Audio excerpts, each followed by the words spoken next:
Bonjour à vous tous, heureux de vous retrouver encore une fois cette semaine à l'émission Génération prophétique. Aujourd'hui, je vous partagerai brièvement les 3 points que je vous ai fait mention en ce qui concerne le contexte de Joël 2, lorsqu'on parlait qu'il va y avoir un mouvement prophétique, lorsqu'il y aura un mouvement surnaturel et lorsqu'il y aura aussi un mouvement de sainteté et de gloire et de jugement.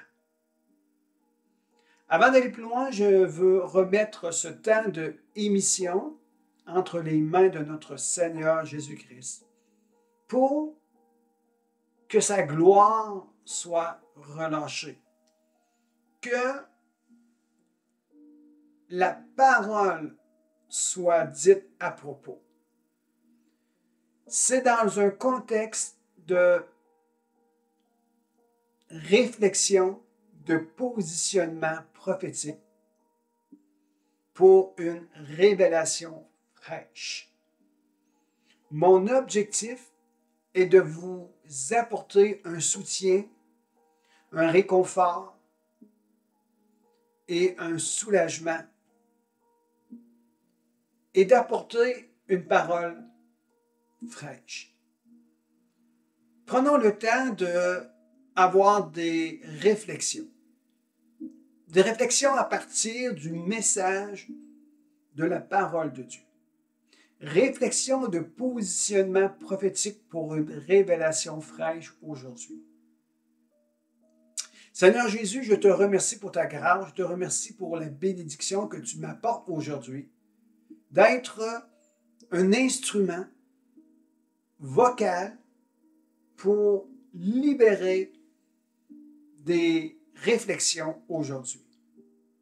Que ceux et celles qui nous regardent à l'heure actuelle, qu'ils puissent être rafraîchis dans leurs âmes et que leur esprit puisse être fortifié. Et s'il y a parmi les auditeurs, auditrices, ceux qui ne connaissent pas encore Jésus comme sauveur personnel, alors je vous y invite à réfléchir sur l'œuvre de la croix. Jésus n'est pas seulement un événement historique, mais c'est aussi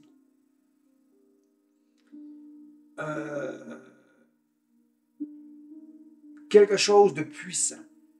Il y a plus de 2000 ans, Jésus, le Fils de Dieu, est venu sur cette terre, en Israël, marcher comme un homme.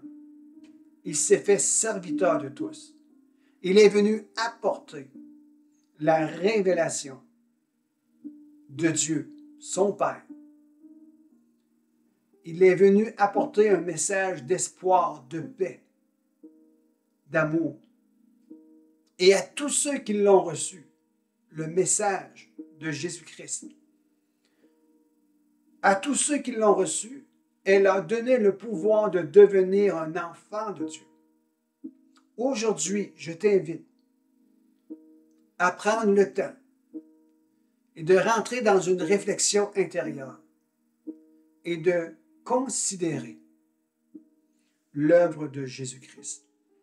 Que la révélation qui est accordée par le Saint-Esprit puisse venir dans ta vie et que tu puisses être touché et que tu puisses toi aussi faire cette expérience Non seulement l'expérience d'un jour, mais l'expérience de tous les jours de ta vie. Comment que le Seigneur est bon. Il est concerné pour toi, il t'aime et il désire que tu puisses avoir une vie transformée, libérée, restaurée, guérie et aimée pour qui tu es. Amen. Le Québec, ainsi que le Canada dans son ensemble, a besoin de retrouver cette grâce merveilleuse qu'il y a en Jésus-Christ. Nous, les croyants, nous qui sommes nés de nouveau et qui portent en nous ce message, nous sommes appelés à libérer la parole de grâce et de paix qu'il y a en Jésus. Laissez-moi maintenant relire le texte de Joël 2, du verset 28. Après cela, je répandrai mon esprit sur toute chair.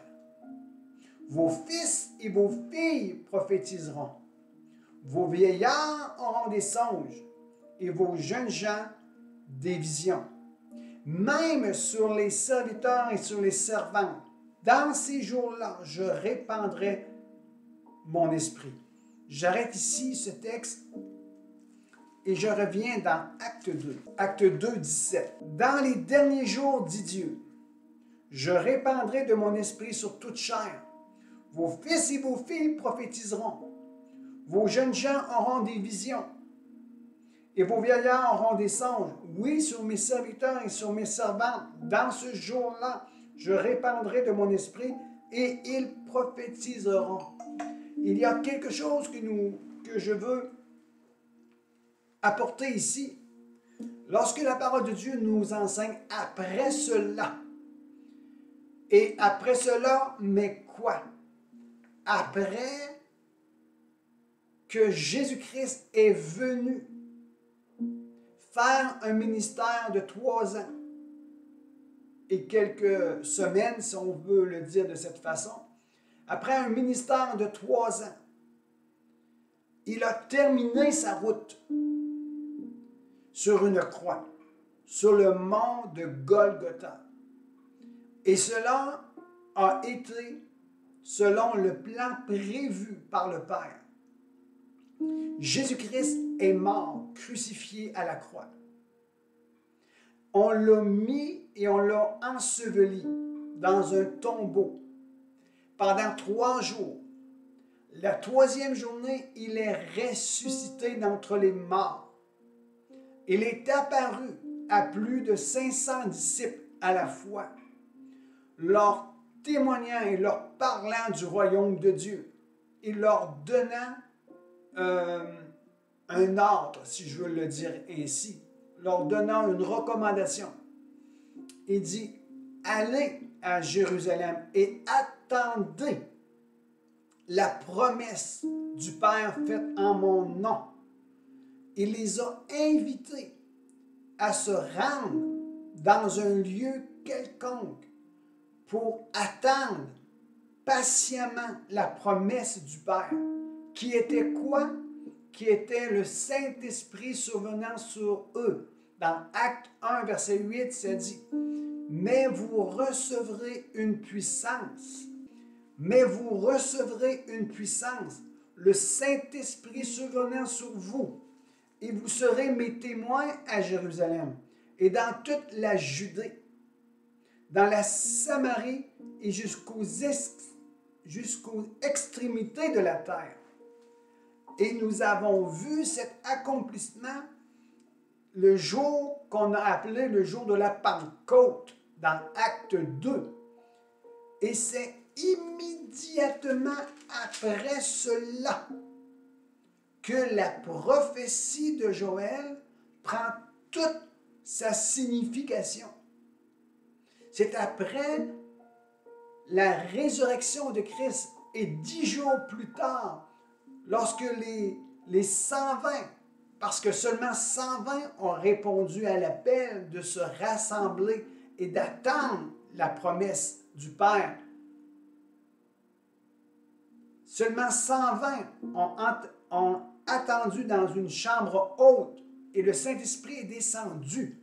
Et c'est là qu'il y a eu l'accomplissement de la prophétie de Joël. Et c'est pour cela que dans Joël 2, ça nous dit, après cela, je répandrai mon esprit sur toute chair. Et lorsque nous parlons qu'après cela, 3 choses s'accompliront. Un mouvement prophétique, un mouvement de surnaturel et un mouvement de sainteté, de gloire et de jugement. C'est annoncé par le prophète Joël et cela, nous y sommes rentrés déjà. Lorsque nous parlons un mouvement prophétique, c'est que le Saint-Esprit sera répandu sur toute chair. C'est ce que nous avons lu, n'est-ce pas? Vos fils et vos filles prophétiseront. Vos vieillards auront des songes. Et vos jeunes gens auront des visions. Aujourd'hui, après plus de 2000 ans de cet événement de la chambre haute, nous sommes convoqués en tant qu'Ecclésia de revenir au message de l'œuvre de Jésus-Christ à la croix. Nous sommes invités à un retour au message de Jésus et sur la personne et de son œuvre. Nous devons remettre le message de la croix au cœur même de nos communications, de nos relations et de nos activités. Jésus vient chercher ce qui est perdu, une personne à la fois. Une personne à la fois. Une personne pour une maison. Une maison pour une ville. Une ville pour une nation. Apocalypse 19, verset 10, qui va venir statuer sur l'importance de revenir sur le message de Jésus-Christ et de son œuvre à la croix. Je lis Apocalypse 19, verset 10. L'apôtre Jean dit ceci, « Et je tomba à ses pieds pour l'adorer. Mais il me dit, garde-toi de le faire. Je suis ton compagnon de service. » Il était en train de parler à l'ange qui lui était envoyé pour apporter la révélation. Il dit, je suis ton compagnon de service et celui de tes frères qui ont le témoignage de Jésus. Et il dit, adore Dieu, car le témoignage de Jésus est l'esprit de la prophétie. Lorsque nous replaçons le message de Jésus-Christ et l'œuvre de la croix, il y a un mouvement prophétique qui est libéré. Il y a un mouvement prophétique qui est libéré lorsque le message de la bonne nouvelle est proclamé. Nous sommes au cœur même d'un mouvement puissant, d'un mouvement prophétique puissant dans notre région, dans nos provinces et sur notre pays. N'ayons aucun... ayons du courage. Élevons notre niveau de foi. Libérons plus que jamais l'œuvre de Jésus-Christ. Parlons de ce que Jésus a fait, qu'il est encore le même hier, aujourd'hui et pour l'éternité. Qu'il est celui qui est venu délivrer, guérir et sauver quiconque a besoin et qui reconnaît son besoin de recevoir Jésus-Christ. Que Dieu vous bénisse abondamment et on se revoit la semaine prochaine. Notre cœur à mon épouse et à moi consiste à libérer, à prier pour vous, à vous soutenir par des moments de prière et d'intercession. Et que la grâce de Dieu vous accompagne tout au long de cette semaine. Et n'hésitez pas, si vous avez besoin de questions, si vous avez des commentaires, vous pouvez nous les faire parvenir. Et nous serions disponibles à répondre à toutes vos questions. Soyez bénis et à la semaine prochaine.